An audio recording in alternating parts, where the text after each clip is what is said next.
Alright, so I said I would do some integral work, alright?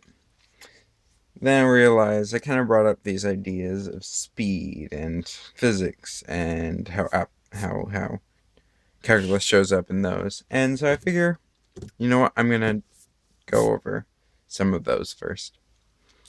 So let's start. Speed, alright? Let's write velocity, alright? We have a v here. As a change in distance, in physics we usually have an r here, over a change in, let's complete that triangle, a change in time. You're used to this, except for that's average. What we really want is the exact velocity, which is dr dt. And again, r represents this position, this where we are basically. It's a distance. So let's bring it a little further. And by the way, let's tell us physics. I just already spelled physics wrong. There you go. Good enough. So I'm going to do something though. I'm going to multiply this times change in time. So we get average velocity times a change in time gives us a change in distance. Cool.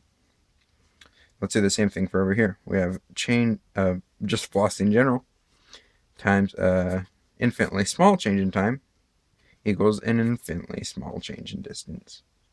All right, this isn't complete. Why? It's because this guy is basically 0 right now. It's just an infinitely small change in distance. And so to give it some quantity, we're going to take the integral. So we have the integral of velocity with respect to time is equal to the integral of distance, or integral of velocity with respect to time is equal to distance. Cool. And by the way, this is just summing up all the distances. Is distance a word? Yes, it is. Maybe. So either way, we have this formula. And so this is what we're going to be basically doing in this video. We're just going to decomposing stuff. And so we can see the integral elements and what they were inspired by. I mean, this idea of changing distance over change in time gives a clear rate here. And this gives a clear example of where the integral shows up. If you have a velocity curve and you have this distance here from, I don't know, A, B, whatever, then the integral will give you this distance. This is a distance right here. It's an r. All right. This is crazy. So you can see that these simple understandings of the world actually have these complicated connotations, except for they're not complicated at all. It's just an integral. Just an integral. Let's keep going here. We can do some more of these. So how do you think we represent density? Well, density, I think I might have written it wrong in the last video, is change in mass over change in volume. That's what capital V will be here. There's a different V. No, sorry, kind of curl the front of it. It also looks fancy that way. Anyway, this is density. We represent it with the Greek letter rho, which is basically a P that physicists do not want to call a P. All right, it's a Greek P. It sounds like a vegetable. Either way. So this is the definition of density, except for, is it good enough? It isn't good enough, because density changes from place to place. And so if you just took all the masses, it's not good enough. You want to take an infinitely small mass. All right. So in a sense, this is the average density. Whenever we're talking about those crazy changes, it's usually corrected physics-wise by just putting the acronym, whatever, shortening average.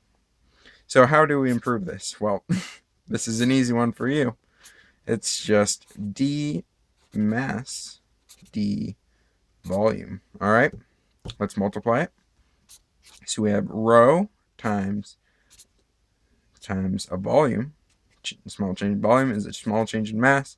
And of course, you know the last step, integral of density with respect to volume is equal to mass. And mass is now going to, let's just give it a m. All right? And this makes sense. Because if you multiply volume, I'll put volume in front now, times a density is equal to a mass. That is a clear thing you probably just know by heart in a sense.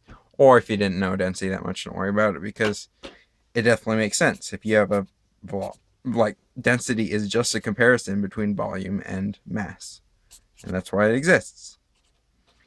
Now, it turns out oftentimes it's better than just simply writing mass or volume by itself, because it turns out mass and volume have a relationship. So if you're at a different point in space, you're going to have different kinds of masses. And so density is your way of getting around that in physics. Now, this is technically not completely right, because what is volume? Volume is a triple integral of what? Is a triple integral of dx, dy, and dz. It's all these directions, right? And usually if you're talking about the domain or like what area you're integrating, you usually put like a Q, or let's just put capital V. All right? And that just means your volume space, all right? And so that's just to be correct, but here you go. Calculus shows up in physics. Honestly, it's just the better way to multiply, because so many things in the universe change, and so it requires calculus to talk about it. Let's do some more. I want to keep this relatively short, but relatively. All right. So now let's talk about momentum. All right. This is the thing that got Newton to discover, a crazy equation you probably know. Sorry. P. All right. This time we're using P. All right. This is not rho. All right. If you think rho, you're wrong. All right. You have a mass. You have a velocity. Oop, curl it. Yep. So if you multiply the two, you get a momentum. Yeah.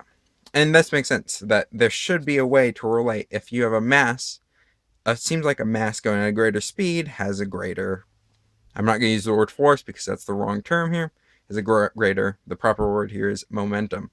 If something is heavy and it's coming fast at you, you should be scared for your life.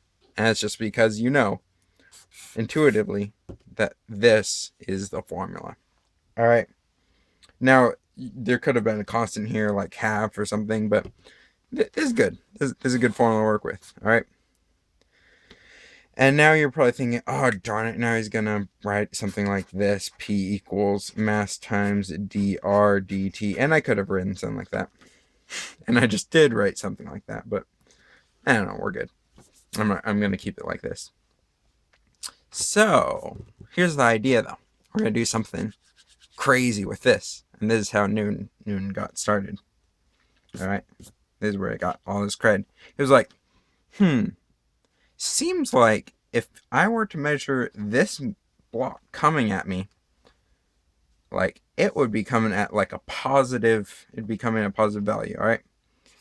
I mean, maybe a negative value because it's coming towards me. Looks like I have a beard or something. All right, so we know it'll hurt me a lot, but seems like if I measure this from somewhere else, this giant block coming at me, the speed will be different. And if you don't believe me, it's because it's all about relativity, and we're talking about not general relativity, like all that crazy stuff. We're talking about like classical relativity, where if depending on where you measure, the speed kind of changes, and so speed is kind of relative. So the momentum of an object is kind of relative to where you measure. So if you measure from back here and measure here, then and measure from here and then measure to here, odds are you probably will get something either negative or different of the block. Sorry, that's a little vague way to describe this scenario of a block coming at you. I mean, odds are you're probably just thinking in your head, oh, I'm scared. I'm not thinking of Newton's awesome formula here. But this isn't his awesome formula, is it? You know another one, all right, that has to do with force. So how would I talk about force? Well, Here's the clue. You probably have seen F equals ma. All right, that should be what you're thinking. What is A? Well, A is equal to change in velocity over change in time. It's how does the speed change with time? Or that's average. We can be better than that. We can talk about dv dt. All right. So how do we incorporate that guy? What if? Crazy idea here. We're going to take the derivative of this guy with respect to time. And the way you can think of this is all you're doing here is you're just incorporating an extra divide by dt. So we're dividing again by time, except for time, our units can change, and so we want to actually use calculus when talking about this. So let's go. Ready? dp dt.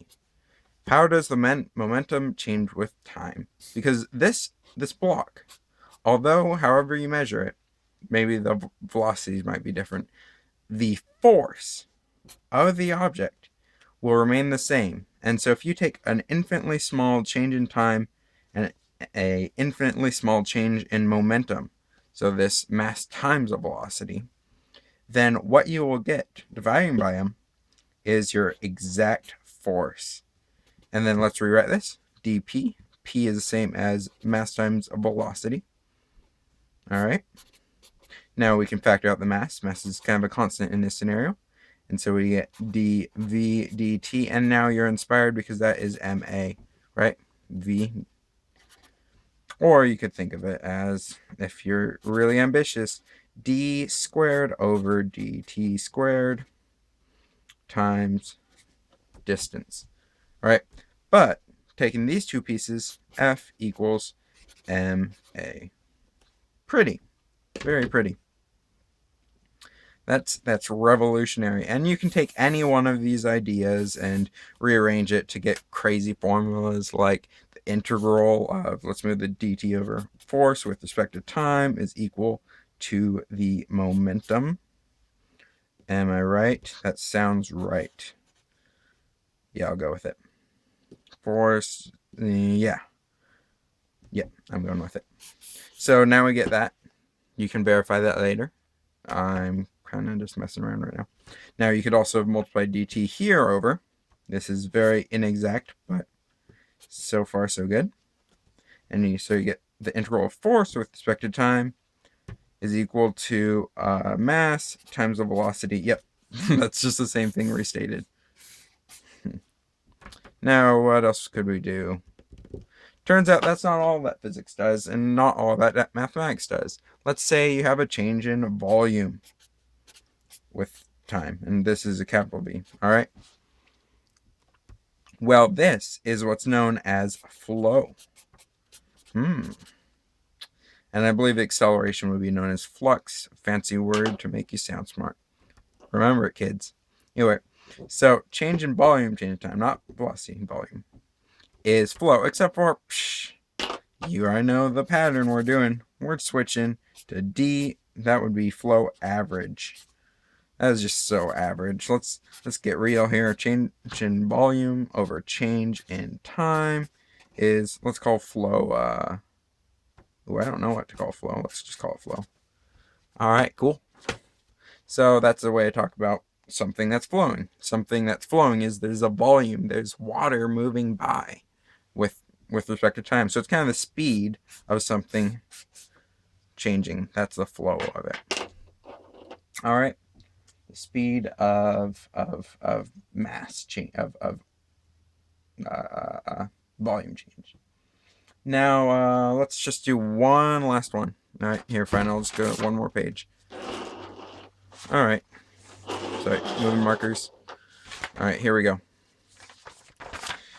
Now, this is kind of one of my favorites. It is this idea of energy. How you talk about energy. We have this idea of force. Let's write our formulas of physics again. That's P equals mv and F equals ma. You can do a lot more with those guys.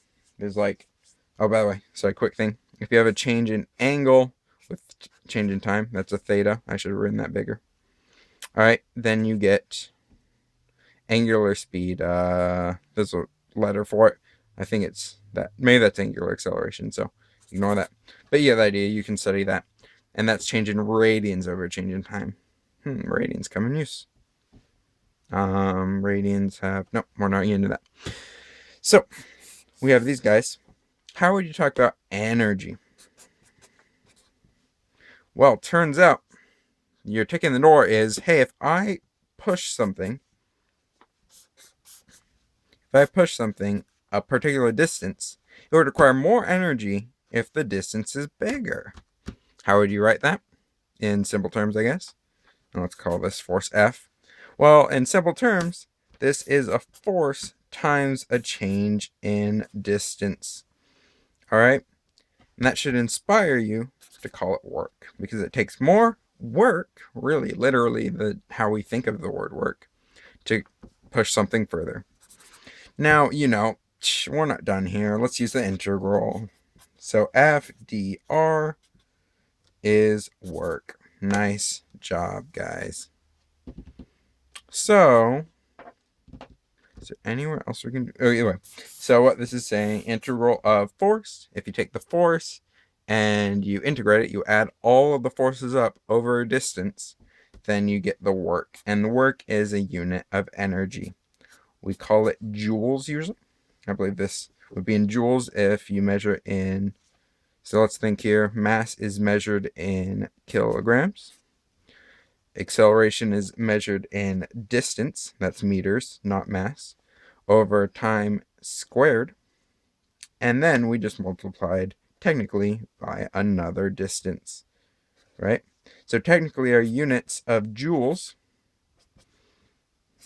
is equal to kilograms, meters squared over second squared. That's what the S is, second. Hey, cool, we derived a unit formula in a sense for work. And lots of physics goes in on itself. You can go this way, that way.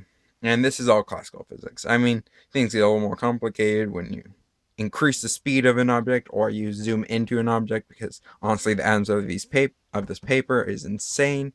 And honestly, if this paper was moving close to the speed of light, also the physics would be a little more insane. But luckily, things are moving pretty steady here, and you're looking at things that are pretty big, relatively. And so you can work with all these forms. And so work, this is a form of energy.